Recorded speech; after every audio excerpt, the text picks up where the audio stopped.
Bonjour Xavier, vous êtes président de Securitas Aviation et vice-président de l'association AeroWork. Vous avez candidaté aux Awards de l'inclusion économique au titre d'AeroWork. Est-ce que vous pouvez nous présenter cette initiative ? Oui, bonjour Géraldine, bien sûr. Alors cette initiative, elle part de deux éléments. Le premier, c'est répondre à une problématique d'emploi en 2022. On est en pleine reprise du transport aérien, hein. On est dans le secteur du transport aérien et des prestations de services. Et le deuxième, c'est accompagner les politiques d'insertion de nos entreprises de façon beaucoup plus dynamique. Voilà.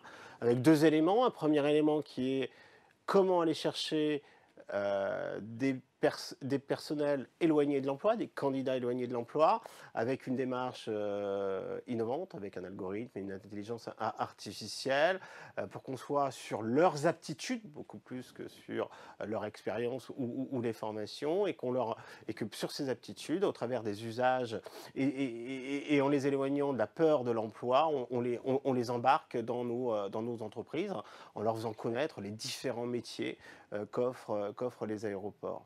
AeroWork est une initiative qui regroupe une trentaine d'entreprises dans les métiers de l'aéroportuaire.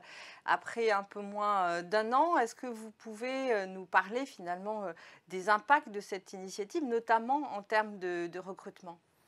Oui, alors c'est 17 000 candidatures, 6 000 candidats. Donc voilà, en un seul clic, le candidat a accès à plusieurs candidatures, hein, et derrière, on a des employeurs qui ont des cahiers des charges assez stricts. Ils doivent apporter des réponses notamment aux candidats sous les 3 jours.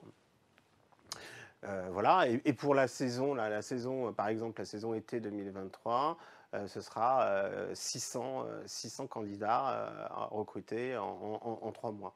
D'accord. Alors, on voit que cette initiative est basée sur l'intelligence artificielle qui facilite la rencontre entre les candidats, les entreprises et qui facilite le processus de recrutement. Finalement, on peut se poser la question, pourquoi l'intelligence artificielle a été nécessaire finalement pour créer cette rencontre entre les candidats et les entreprises de ce secteur ? Alors, on perd tous les codes passés. On va chercher des personnels, des candidats éloignés de l'emploi. On va chercher des candidats qui ne sont pas habitués au processus. Les processus actuels leur font peur. Et donc, le sujet, c'est d'être sur leurs usages, sur leurs aptitudes, au travers de questions extrêmement simples.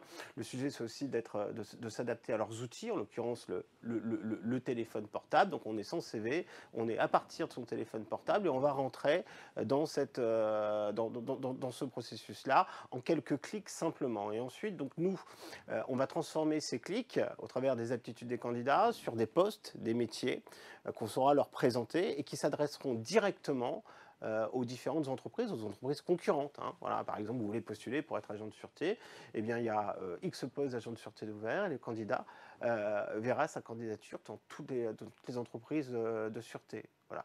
Mais ça peut être aussi, un candidat peut être sur plusieurs métiers. D'accord, très bien. Merci beaucoup Xavier, merci. Merci à vous, Géraldine.